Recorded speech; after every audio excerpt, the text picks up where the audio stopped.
Good morning, everyone. At the top of the call, I said I'm not a morning person, so if I'm moving slowly, please bear with me. I have a bucket of tea next to me that I'm using to kick it up a notch.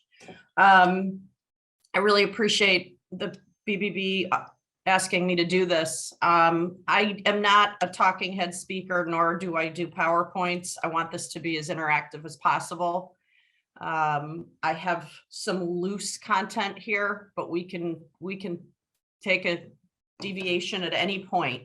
We're going to talk about website design, successful website design, and that includes a lot of things. I have a lot of content. We may or may not get through all of it. If we do not, feel free to reach out to me privately afterwards, and we can finish up some of the talking points. During this whole presentation, and I prefer to call it a conversation than a presentation, please feel free to jump in with questions. Clay will moderate for me. No question is dumb. All of them are welcome, and I would encourage a conversation. So without further ado, we're going to talk about a successful website. And I think, you know, the thing everyone needs to understand is that your website is another conduit for sales for your business, whatever you're selling, legal services, photography and videography. People are going to go to that website and make a decision about you within 6 seconds.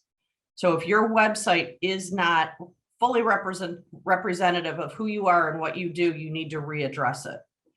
I often hear people say to me, my website needs a facelift, or my website needs a little refresh. Chances are, if you're saying that, you need a new website. Just chances are, if it's gotten to that point, you definitely need a new website. But we'll talk about the 14 things that tell you.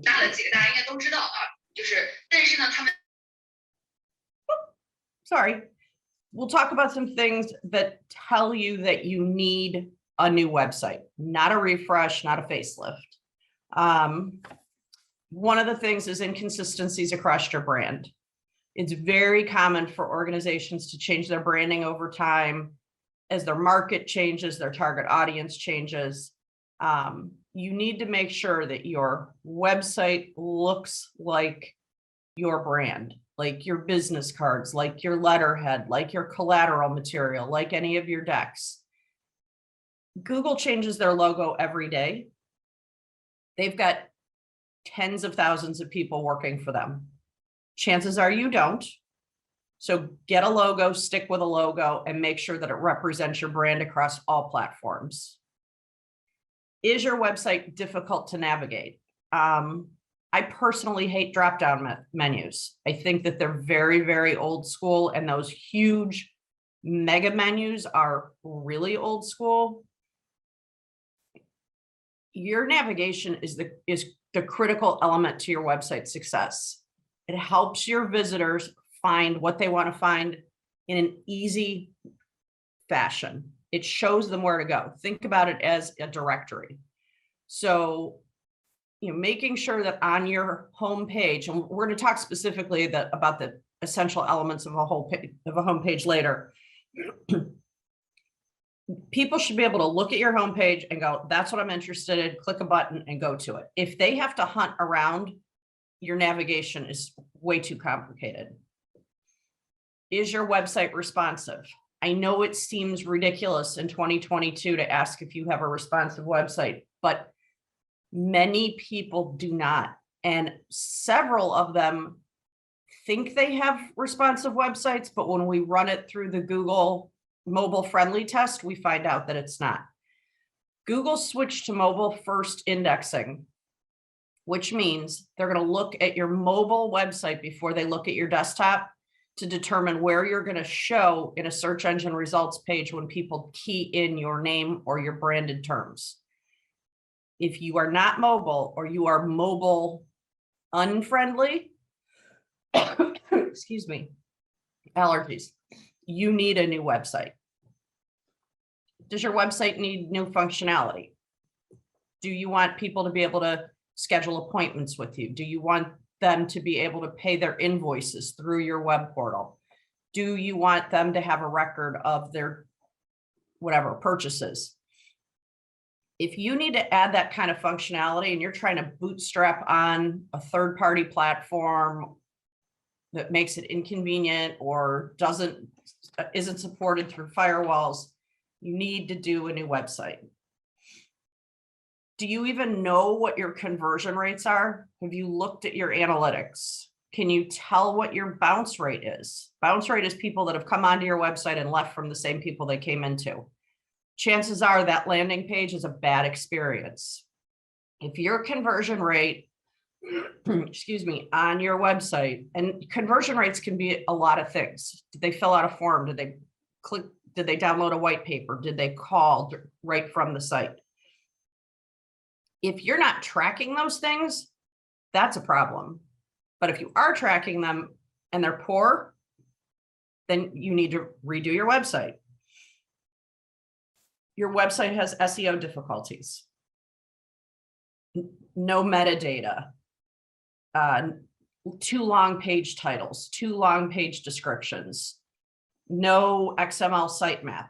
If your website is bad because of the SEO, you may be able to address the SEO, but I would look at it holistically before I spent money on just SEO for a website versus an entire website refresh or redo. Outdated design. I mean, that is all I need to say. If your website looks like it was built in 2000, it's time to redo your website. Security issues. Vulnerable plugins, no SSL certificate, insecure hosting environment.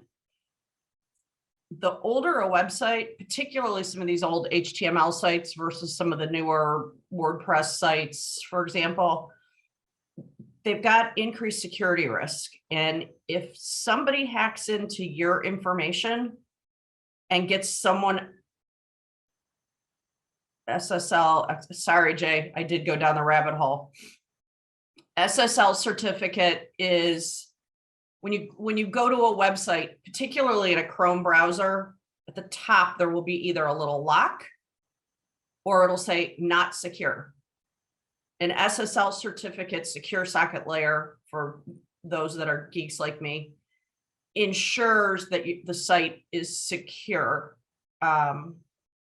If it is, it will, the other thing you'll see is HTTPS versus HTTP. An XML sitemap tells Google what every page, tells Google that your website has 20 pages and here are the URLs for the page. So Google can go out and crawl them. If you don't have an XML sitemap, Google doesn't know what pages you have.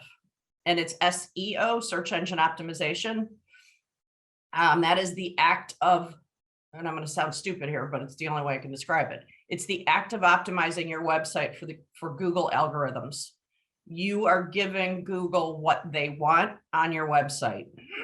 Incidentally, anybody on this webinar, I'm more than happy to run a free audit of your website so we can see if you have any of the problems that I just mentioned. No SSL, no XML, your SEO is poor. I will run the report for you. I will give it to you. You can take it to your own developer if you want. We can talk about it, but I'm happy to offer that as a courtesy.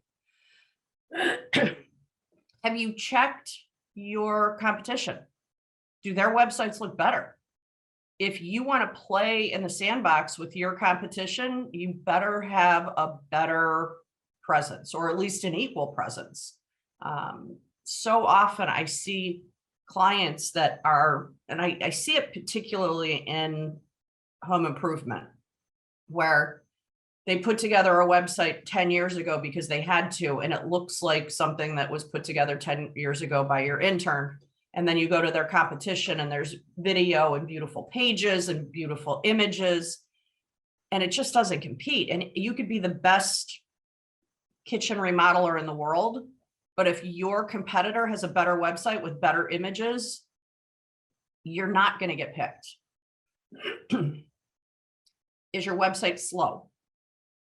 One of the major ranking factors in Google is page speed. If your website doesn't load in 2 seconds, it's a problem.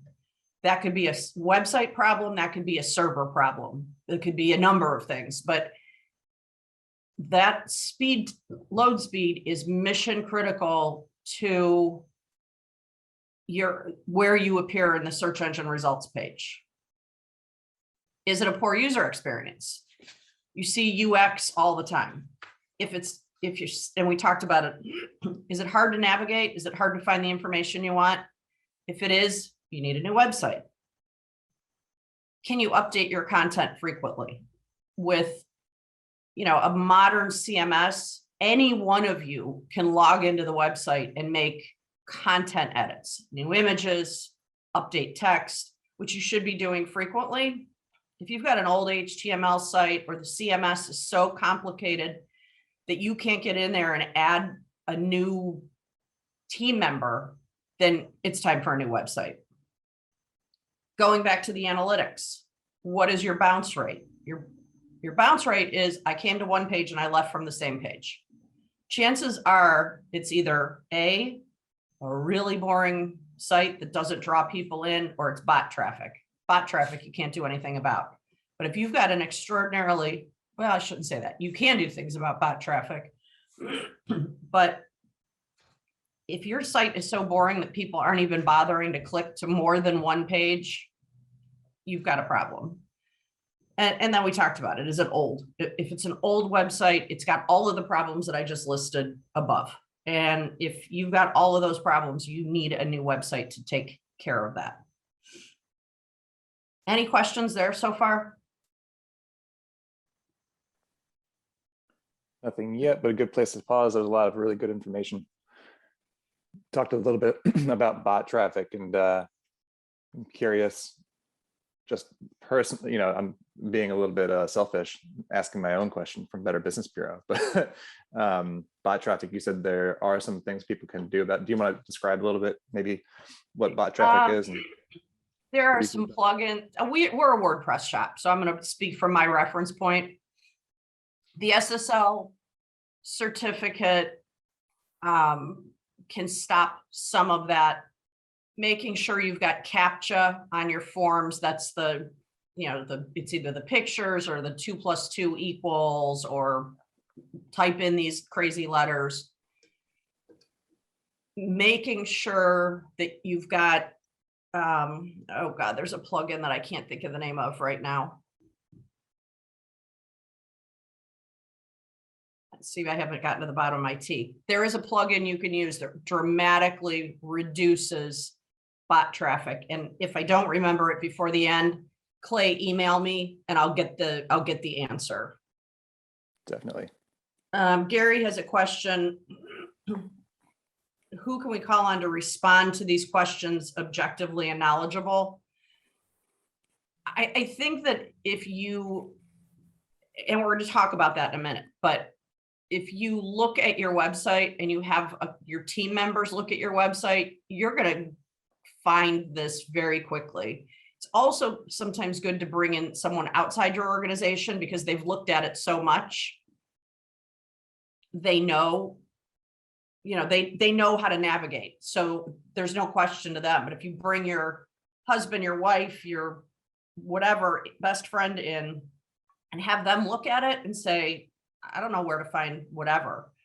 Also, in terms of some of the more technical pieces of it, Gary, this audit that I mentioned will call that out. Some of the big issues, that audit will definitely call it out. So I'm happy to provide that for you. And like I said, I'm happy to give it to you. You can take it to your own developer, or we can then have a further conversation. There is no strings attached. So when you're planning a website redesign, you need to build your team. And your team can be an internal team, an external team, or a combination. Typically, when we're rebuilding,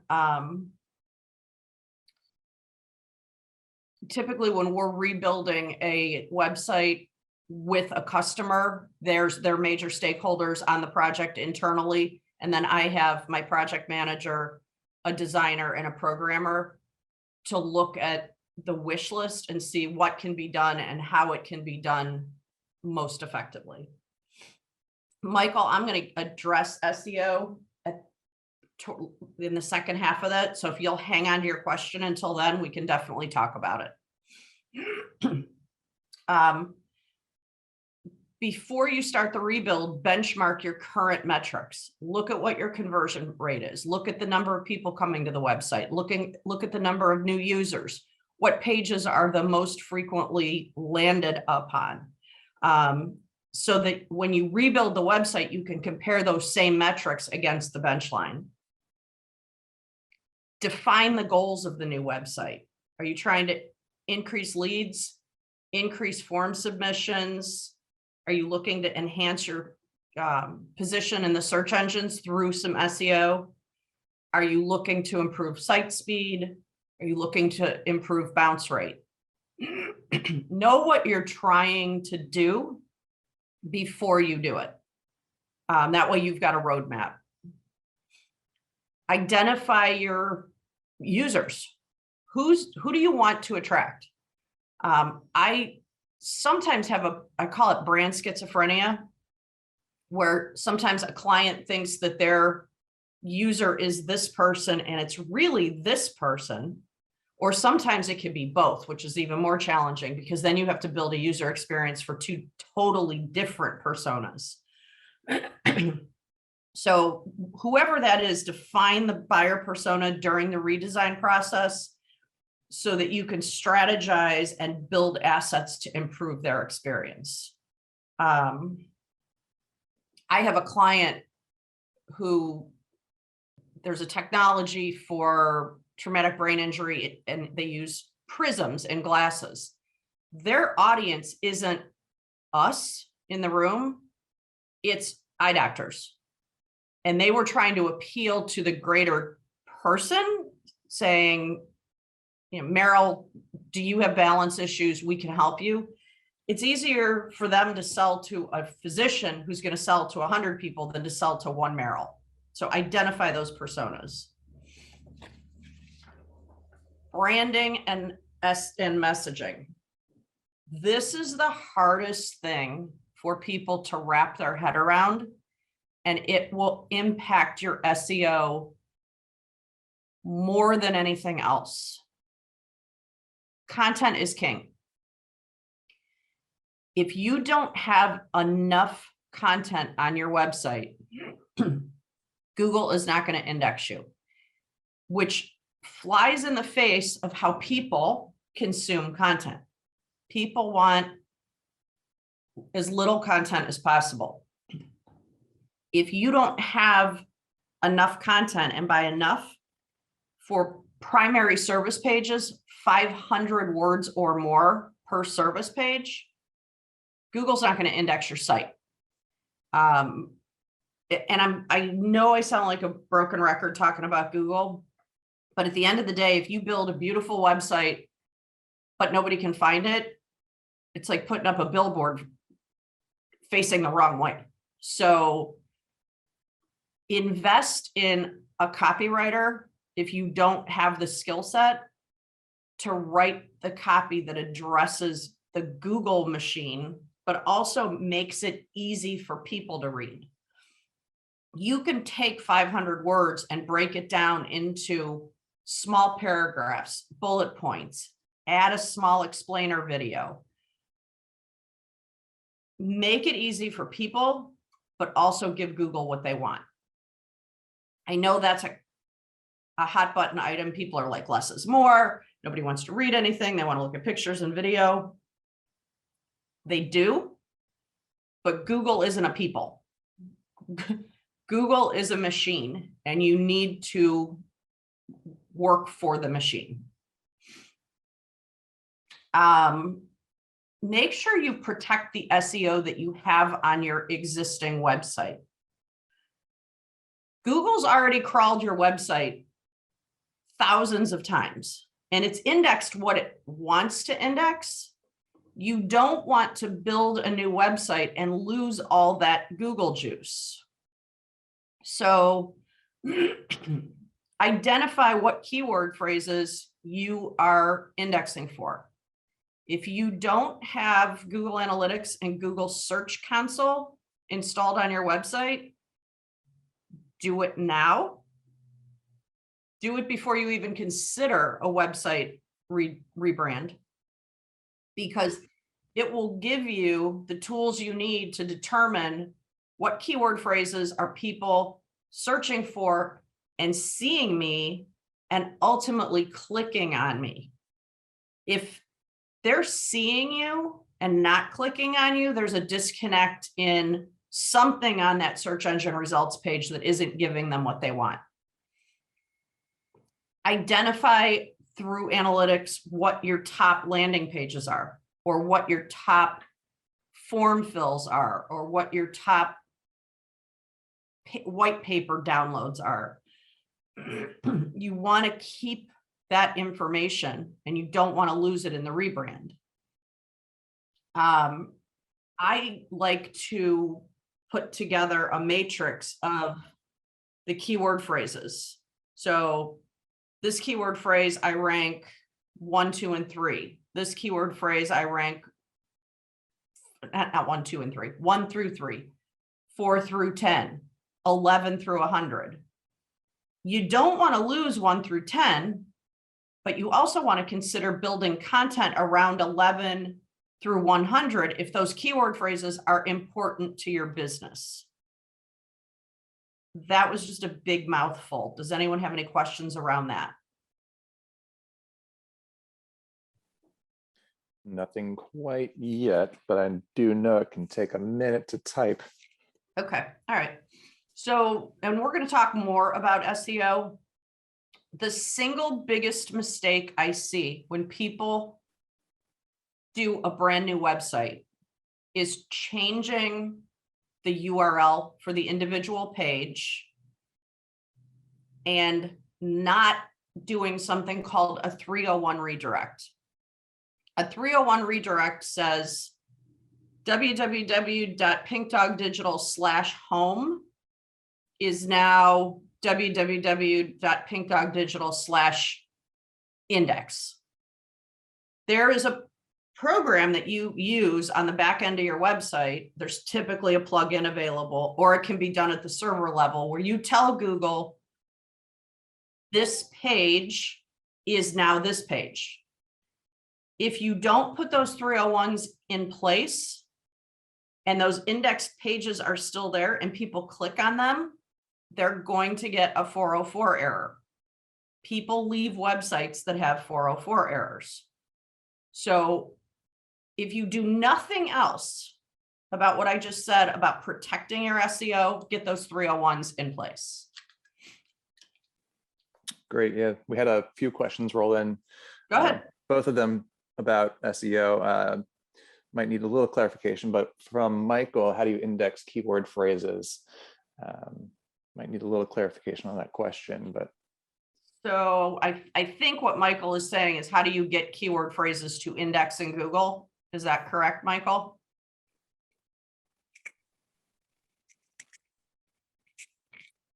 Yes. Okay. Content. I will say that until my head explodes and you all hate the word and me saying it for all that many times. If you're an HVAC contractor, it used to be that you could write one page about heating, ventilation, and air conditioning. You can't do that anymore. You need a heating page with 500 words of content. You need an air conditioning page. You need a ventilation page. And then ideally, you're adding additional content to your site. I recommend weekly. It's very daunting to a lot of people, but you need to reinforce those services or products that you're selling with additional content pages, case studies, excuse me, testimonials, refresh, FAQ pages. The more content you have around a particular subject matter, the more likely you are going to be to index. That being said, if you are a brand new lawyer out of school and you are a personal injury attorney, the chances of you getting on the first page of Google, particularly with some of the recent algorithm changes that have been made, is slim to none. So it's oftentimes easier to index for long tail keyword phrases versus short keyword phrases. So personal injury attorneys in Carroll County is going to be easier than personal injury attorneys. Also know that Google has semantic search. They know through machine learning that attorneys and lawyers are the same thing. But it is very hard to get a top 10 position in Google, particularly on a younger URL. But if you've been in business a long time and you've got good content on your site, you can really ramp up your positioning on the search engine results page with content creation. Can the ranking of top 3 focus key phrases drop due to the change in search pattern or less Google searches during Slack business months? You can drop out of that top for a million reasons. I alluded to this. There was an algorithm change recently called MUM. And for those of you that are wildly nerdy like I am, I'm doing a talk on it tomorrow at 8:30 through Maryland Construction Network. And if you register and use the Pink Dog discount code, you can register for free. But basically what MUM has done, in my humble opinion, is really stack the deck against small businesses because of the way, number one, it is using machine learning to determine focus in search intent. It's not it doesn't necessarily, it's assuming that what you're searching for means this, not necessarily this. So I have seen a lot of people drop out of their top positions when an algorithm change happens. And that's when you should be talking to your marketing company, web developer, whatever, about what can you do to get back to the top. Google Search Console will also give you some clues as to what's going on with your website and why it may have dropped out of search. There was recently another algorithm change where they're actually flagging you for a number of things, which I won't go down the rabbit hole, but you can see in Google what I'm being flagged for, and this is how you go fix it. So yeah, your ranking can change at any time. Good so far? Okay. Think about your website from a user focus, not from a you focus. You may not look at your website, but your users do. So when we work with a client, the first thing we do is a wireframe of the navigation. Some people use different phrases. I'm not going to semantics, but we map out what the navigation looks like. What are the parent pages? What are the child pages? Does that make sense to a user? And then we graphically represent that site architecture in a snapshot of the home page to ensure that architecture translates to the visual. If it doesn't make sense, then you've got to redo it.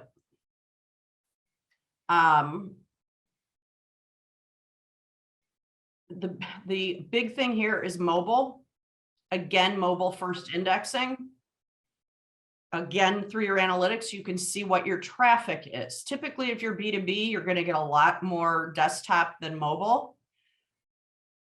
But take a look at your traffic because it needs to look good on a phone. It needs to be easy to use on a phone. If I've got to pinch and scroll and do all the things on my phone, it's a bad user experience and you're going to get penalized for it.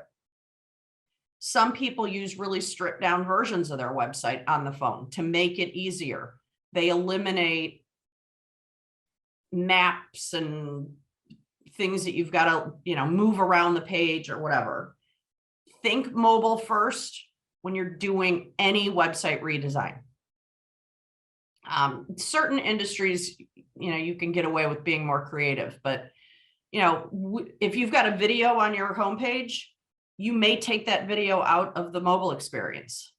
I'm not saying you should, I'm just saying you might, to make it load faster and be easier to navigate for the end user. Now I'm going to talk about the actual launch itself. And these are some priority checks that must be completed as soon as your website goes live. And you are not going to understand what some of them are. Just know to write them down so that if you are going to do a website redesign, you have a checklist. Look at your HTTP status codes. Are there any server errors? Is it HTTP flipping to HTTPS? Are all pages flipping to HTTPS? Make sure you've got robots.txt files. Without those, Google cannot, and any search engine cannot crawl your website. So ensure you've got robots.txt. Check your no index pages. Tags. You can tell Google not to index a certain page. You may do that in the case if you've got a blog. Pink Dog Digital / blog article title. But then I put it in 2 categories and I tag it with 2 different tags. That creates 5 of the same pages with different URLs. You get penalized for duplicate content. So we block those other 4 pages and only keep the primary page visible to Google. Sometimes the opposite happens and Google restricts indexing on certain pages and you've got to tell them to not restrict it. This is going to, I apologize for this, but again, you don't need to know it, just write it down so that if you're going to do a website, you're asking the right questions. Verify canonicalization. I sometimes recommend self-canonicalizing all of your new pages unless they should be canonicalized to other pages. The really simple explanation is you want to tell Google what each page is. Test your redirects. That's that 301 that I was talking about. Is that working? You've got a list of all of the pages that we're indexing really well. If you click on that, does it go to the correct page or do you get a 404 error? And I will also expand on that just a little bit to tell you that if you are adding content or deleting content from your existing website, be conscious of those 301 redirects. I just had a client say, remove this page. We're no longer doing that service. All right, great. Where do you want that page to go? I don't know. I just want it to go away. I get it, but the page is indexed in Google. If somebody clicks on it, they're going to get a 404 error. Where do you want that to redirect to? So test those redirects. Review. Look at the pages. Do they look right? Are the internal links linking properly? Can you click to call? Can you click to navigate? Can I download the assets that are up there on the website? Is there a CAPTCHA on the forms? What form fields are required? Less is more. And test it to see if you can actually download the asset. I can't tell you how many people come to me and say, my website's broken. Well, did you test it? No, I just assumed it was good. Things can change over time. Just because it's working today doesn't mean it's going to be working. Do you have Google Analytics hooked up? Do you have Google Search Console hooked up? There's a new Google Analytics out there. Do you want to install both Universal Analytics and Google Analytics 4 so you can start using the beta version so that when the old version goes away, you've got a fresh copy? Did you submit your homepage through Search Console? It'll also check it for errors. Did you run a speed test? Did you run another audit like the one I'm recommending and offering to all of you at the end of the website redesign to make sure that all the things that were broken are now corrected? And are you running an audit like that every couple months to make sure nothing is broken, assuming you're adding content to your website, which you should be? I just gave you a whole lot there. Questions?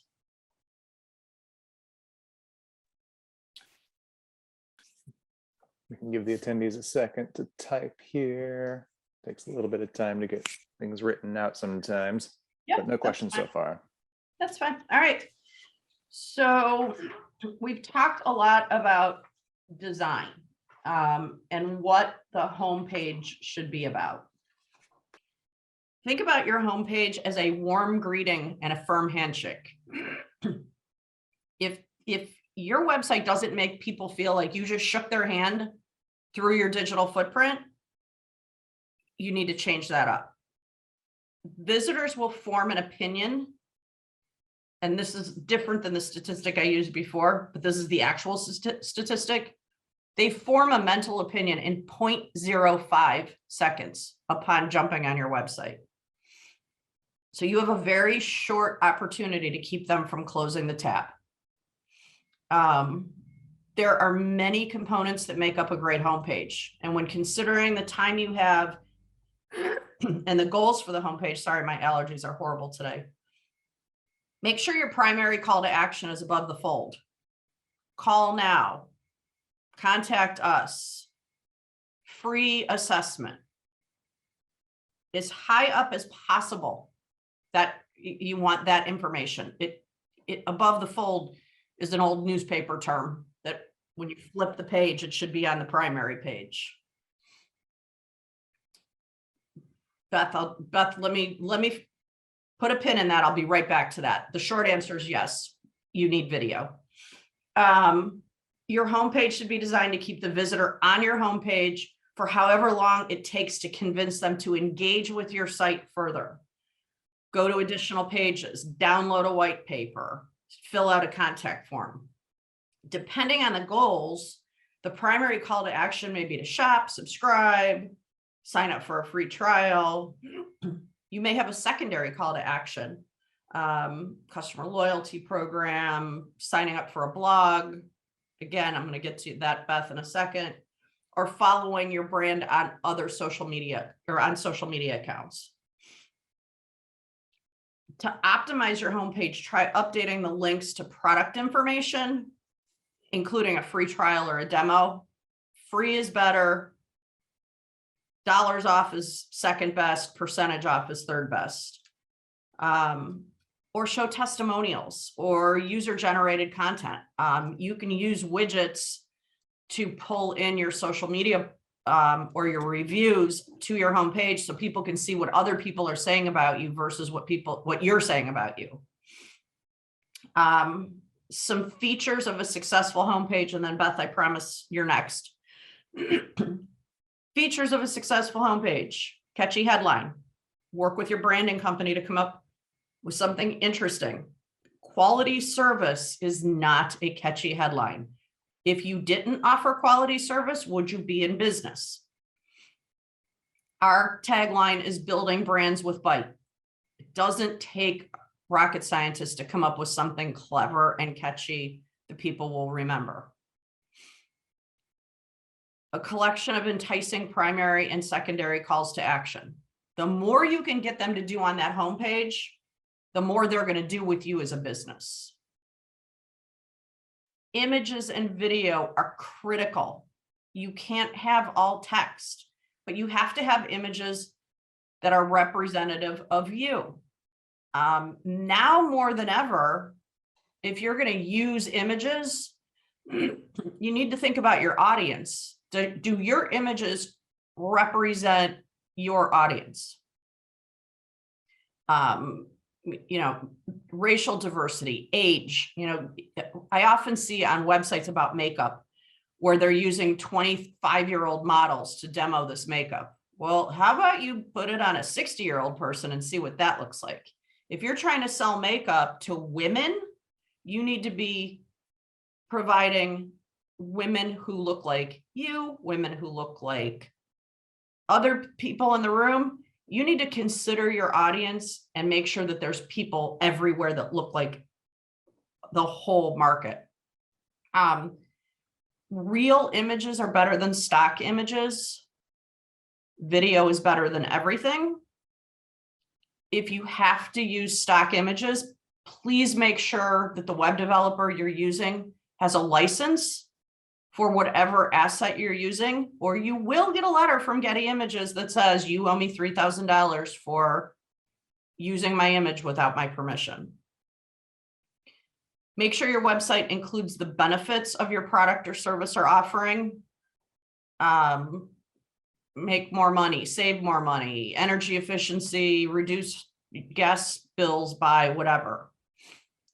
Try and include testimonials, social proof, or case studies. If you can get them to download a case study, you now have their email for further marketing.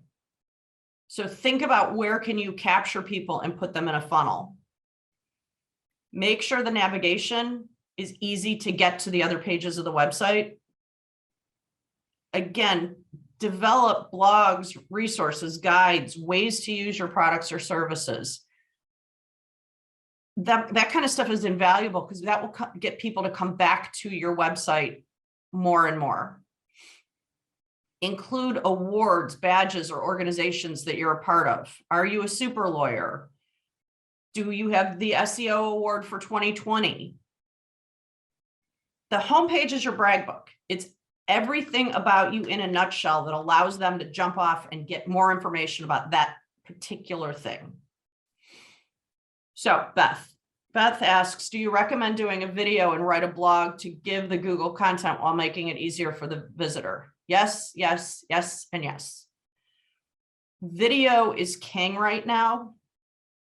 Remember, when you're doing video, to put it on YouTube, make sure you include a transcription and then use the embed link in your website, because you do not want to put a whole video on a website. It will take up bandwidth and it'll slow down the load time. It also gives you the opportunity to index in Google if it's set up properly in Google. You can also then use that embed code in your social media channels. You can take a video and you can slice and dice it and use small snippets in social. The investment in a video this year is critical. Again, that mum algorithm change that I mentioned is favoring video over other content. And you're going to start to see changes to the search engine results page where standard web links are going to get pushed further down and further down because they're going to be favoring video, their ads, and their maps ahead of your snippet of content to link through to your site. Blogs are really important, and that word scares people. Call it articles, call it news, call it whatever you're comfortable with. But those blogs are a place to add that additional content that I mentioned earlier and get that indexed in Google. Again, 500 words or more, featured image, link to other pages within your website that expands on that information. Somebody asked me privately about site architecture.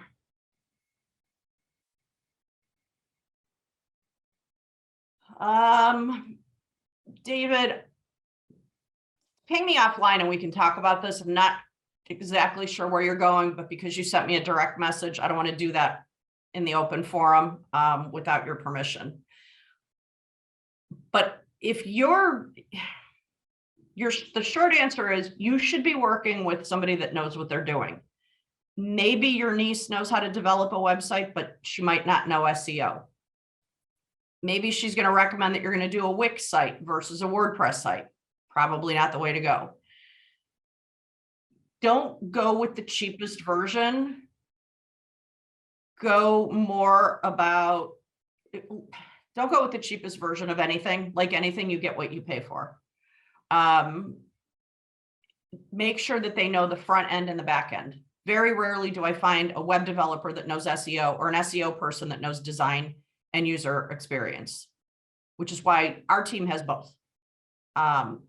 They should be having conversations like this with you in order to make sure that the website is as effective as possible. Hire a copywriter, hire a videographer. If you hire a photographer, or at least make sure that the digital images that you're using in the digital video is licensed and that you own the license to it, or at least it's transferable through the web developer. Is there a metric, percentage of revenue for how much should be spent on a website design, online presence on Google and Facebook? What's the right target ROI on this investment? How do you know how to assess if you get what you pay for? Oh, Greg, that's a whole lot. This is all part of your marketing budget. If you don't have a designated marketing budget, then you need to revisit that, because without marketing your business, if you don't market your business, nobody's going to know about you. I typically say, and these are super broad brushstrokes, that a website, most brochure websites, I am not talking about advanced functionality.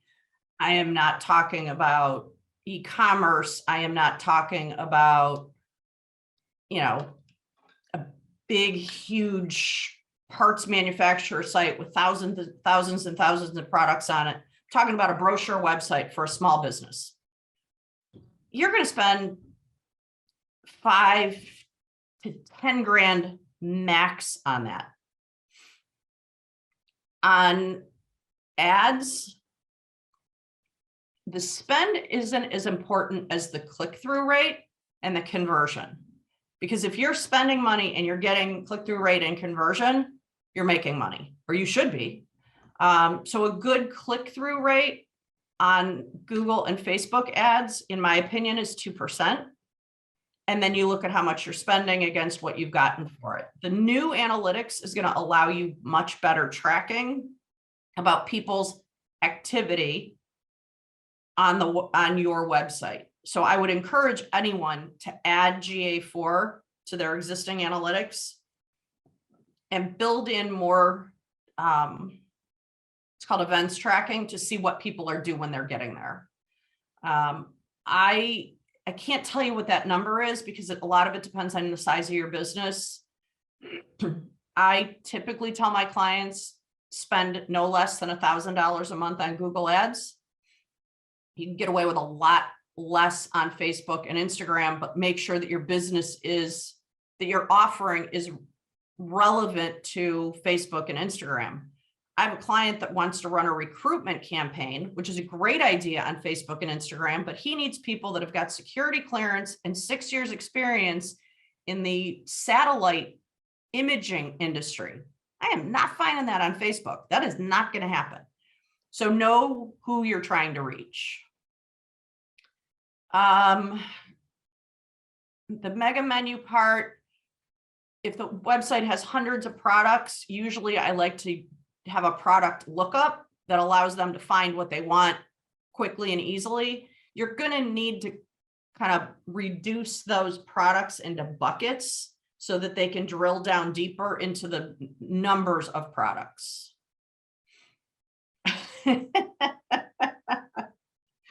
All right, I'm going to read this because I don't want to be accused of using incorrect terminology. Is there a very clear walkthrough and troubleshooting for dummies how to verify domain ownership with Google Search Console? I think I'm following Google's directions, but keep failing to verify. Is there a good resource to understand why this is happening and how I can fix it?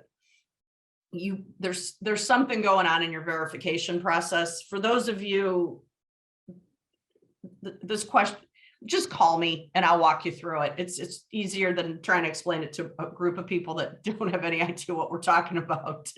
And when in doubt, and this is going to sound really stupid and trite, when in doubt, go to YouTube. I have solved so many of my own problems, technical problems, by just Googling it or YouTubing it. And I mean, that's how I learned about GA4. I would have never known anything about the specifics around it had I not watched a 40-minute video on it. So I suspect, Joelle, that you can find the verification process, but just give me a call and we can talk through it.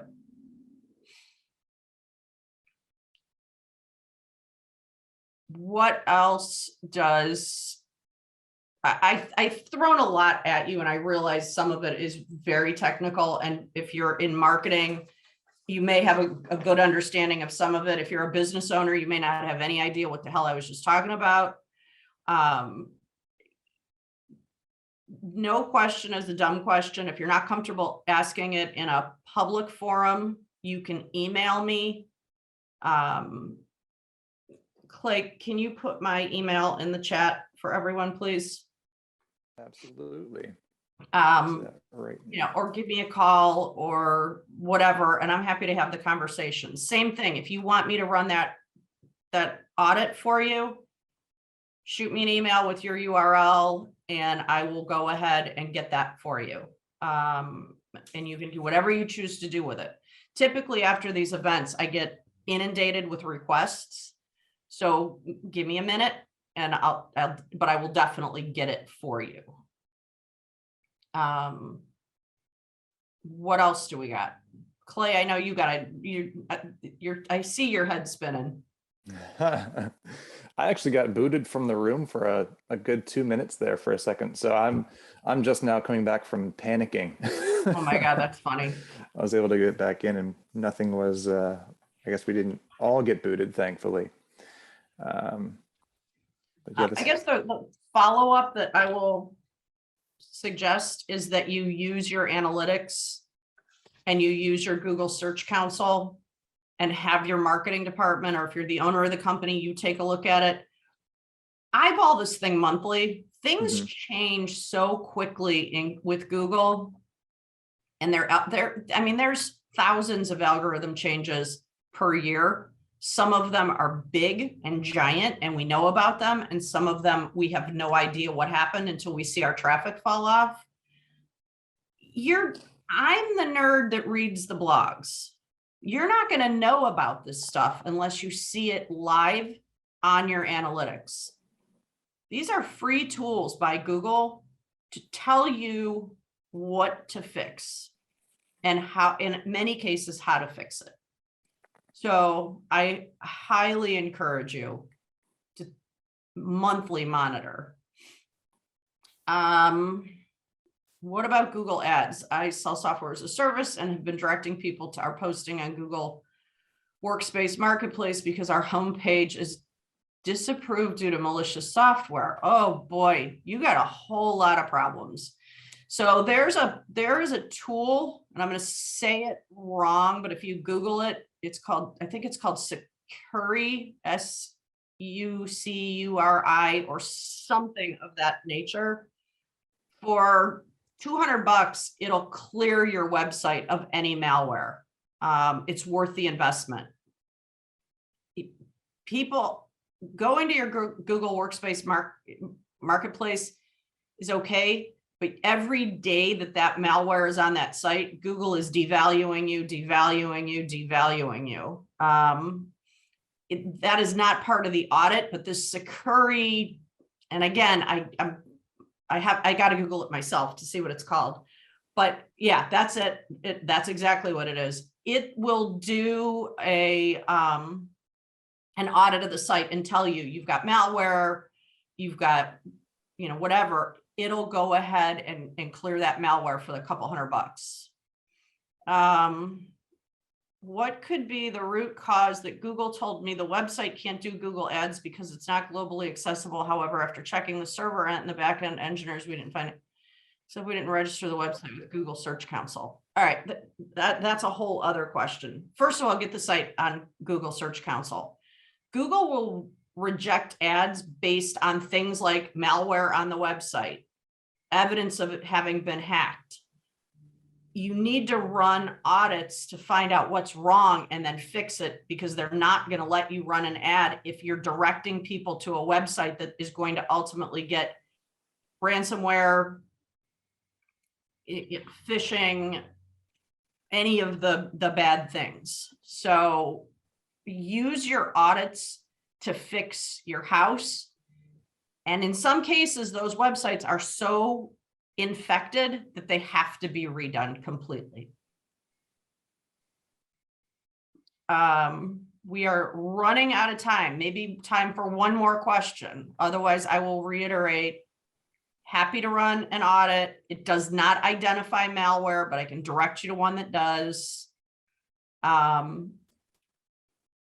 Any questions you have after the fact, I am happy to answer. If I've just made your head hurt, I apologize. I'm a nerd and I recognize it. So thank you for the opportunity to talk to all of you. And I would encourage you to look at all of the webinars that BBB is putting on. They're all going to be very, very good. And I appreciate. Thanks, Meryl. And thank you, Meryl, coming all the way from the UK. Yeah, really. We hope to see you at the next one. Again, it's every Thursday at 8:30 in the morning for the next 4 weeks after this. I think we have 4 more. We have social media coming up next week. Week after that, we have video content. So you touched on video content earlier in the presentation. We're doing a whole webinar dedicated to that on the 10th. And then on the 17th, we have customer case studies and testimonials, how to create them. So bbb.org/md-events is the URL for that. Thanks again for your time, Gina. This was a really great presentation. My pleasure. I hope everybody got at least one takeaway.